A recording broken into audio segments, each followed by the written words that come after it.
Okay, so I'm just sitting here waiting for Dream to show up. Sound up went to go get him. It's all happening right now.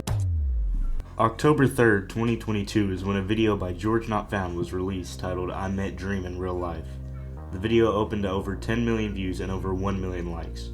It became huge news across the gaming community, and most of the fans of the Dream Team were ecstatic to see their favorite YouTubers finally meeting up after years of making Minecraft uploads, and now sharing a house. Little did they know that this video would be the first of around 4 IRL videos only, filmed by the Dream Team, the shortest lived content house in YouTube history.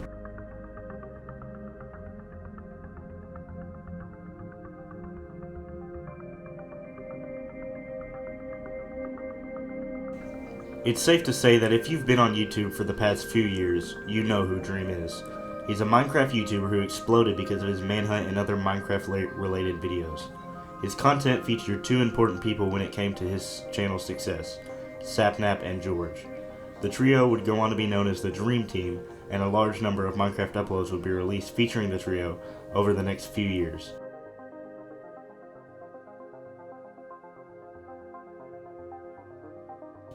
October 2nd, 2022 is when Dream made one of his most viral videos, that being his face reveal.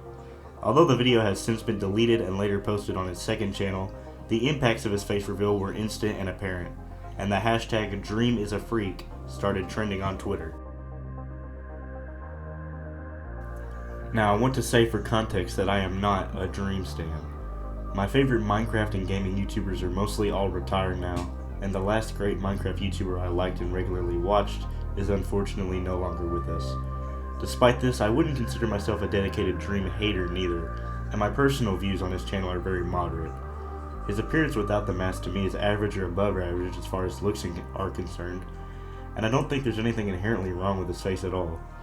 Never the matter, his face reveal was mocked by the general gaming populace on Twitter, and Dream would be pressured to become faceless again. All of this matters because it's the first piece in dissecting what went wrong with the Dream Team IRL content house.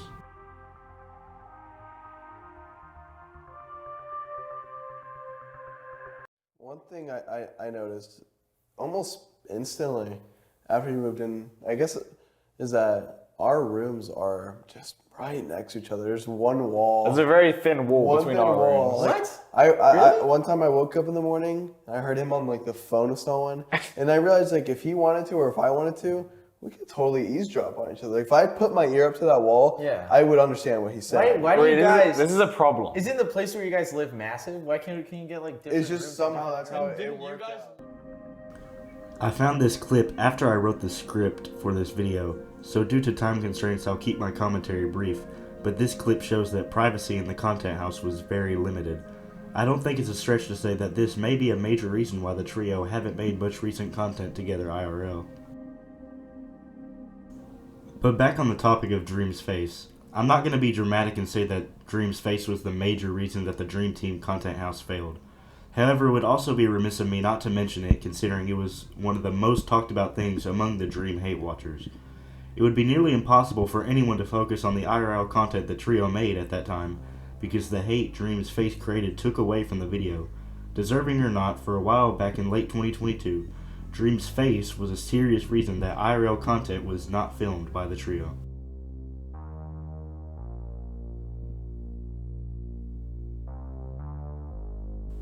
Another factor that could have played a role in the failure of the Dream Team content house was Dream's confession of cheating in his speedruns. There are many great YouTube videos that go into further detail on Dream's cheating scandal. I'll leave a few great ones in the description along with all the credits for the music, clips, and research used in this video. But back on topic. It's been a few years now since Dream was proven to be modifying his game to achieve world records. Dream at first was firm on his innocence and was willing to debate anyone who was adamant that he was a fraud. However, when the drama died down, Dream lit it right back up by confessing to the allegations. Sort of. You see, although Dream did confess that his speedruns were achieved using mods, he claimed that he had no idea that the mods were installed.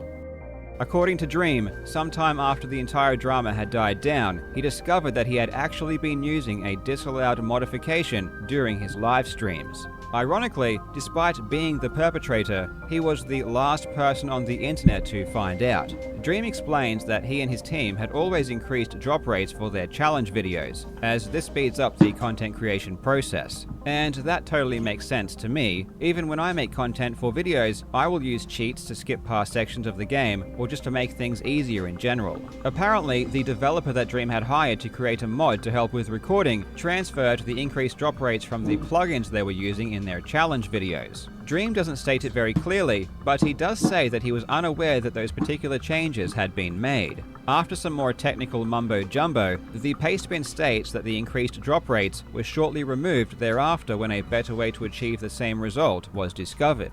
Now, there is a lot of very important information that Dream doesn't include in this story that I will get to later, but right now, I want to debunk what is likely the biggest objection people seem to have with this story. And in my opinion, this issue stems from an ignorance of how the technical side of Minecraft works. The pastebin includes statements like, server-side and client-side are completely different, and as far as I was aware, nothing had been done client-side. And phrases like, server-side plugin were thrown around. 99.99% of people reading this pastebin would have absolutely no idea what that means, and in typical human fashion will simply ignore it. All the typical person really takes away from his explanation is two main points. 1. I regularly increase my drop rates, and 2. I didn't think my drop rates could have been increased. On the surface, this makes no sense at all. If you've already been increasing drop rates, it's so obvious that you might have accidentally done it again in your speedruns. To feign ignorance seems bizarre, and the only reasonable conclusion is that you're lying. The commentary community jumped on this point very heavily. Goes on to say that the cheating aspect stems from a specific mod that him and his boys used to use back in the early days of their Minecraft YouTube challenge videos, which increased the rates of those extremely rare drops that we talked about before. If he had mods that gave the same drop rates, he would have immediately known what happened once the original report came out. What would have happened, quote, wait, my speedrun had the exact same drop rates as the last mods I used, question mark? Oh, I made a mistake, let me clear it up.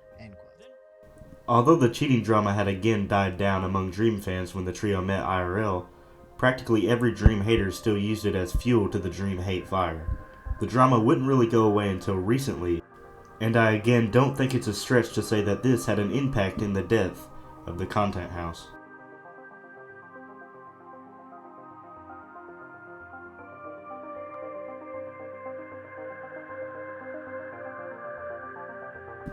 Now to address what I believe the major reason for the collapse of the Dream Team IRL Content House was. You see, when the group first got together, they filmed a few holiday streams that would go on to be the first IRL content the group filmed since meeting up in October. Although the VODs were on Twitch, the streams still proved to be popular among the trio's fans, and for a short time everyone thought that the Dream Team Content House would be a massive success. So what did the trio do with their newfound outlet of creating viral content? Absolutely nothing. The group's only notable video recorded IRL after that would be a video filmed in August of this year, where the trio tried professionally cooked dishes from a Minecraft cookbook. This video was barely able to surpass 1 million views, and although this number would be large if it were on a channel such as mine, the Dream Team's trio of channels were capable of producing much more successful videos than this. This outlines that the major reason the Dream Team House failed was due to neglect by its members. The lack of IRL content created by the team killed off its possibilities of becoming the next big content house, and any IRL videos the trio made since were seen as one-off, outlier uploads. It's also hard to overlook the trio's neglect of their own personal channels. This topic probably deserves its own video, but since the IRL meeting of the Dream Team, George, Satnap, and even Dream, to a slightly lesser degree, have been inactive on their channels. At the end of the day, what they do with their channels are their business, and I'm sure they're well off to a point where they don't have to make uploads for the money. However, it's still confusing to see the trio neglect their channels recently, despite the fact that they could still become even larger juggernauts in the YouTube algorithm.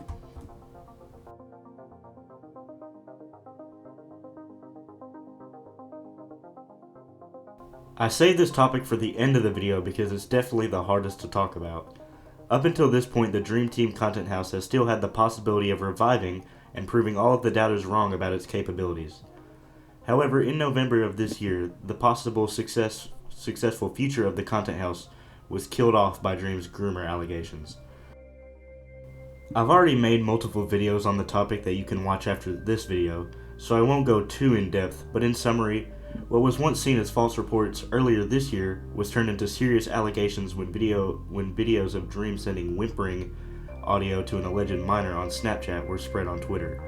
Now, whether the videos were real or sent to a minor is still unknown. However, the damage has already been done to Dream and his reputation, and it's safe to say, without Dream presenting any undeniable proof of his innocence, the IRL Dream Team will remain the shortest-lived content house YouTube has ever seen.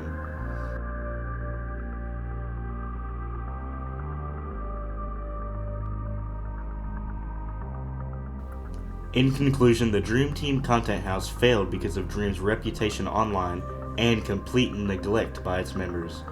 It's very unlikely, given Dream's recent controversy, that the group will ever deliver on the IRL content promises they made back in 2022. And the Dream Team Content House will likely remain as a reminder of how one of the most hyped content houses in YouTube's history failed miserably. Thank you guys so much for watching. This video took a lot of time editing and research, so it would mean a ton if you would consider subscribing to my channel. Again, thank you all so much for watching, and I'll see you in the next one.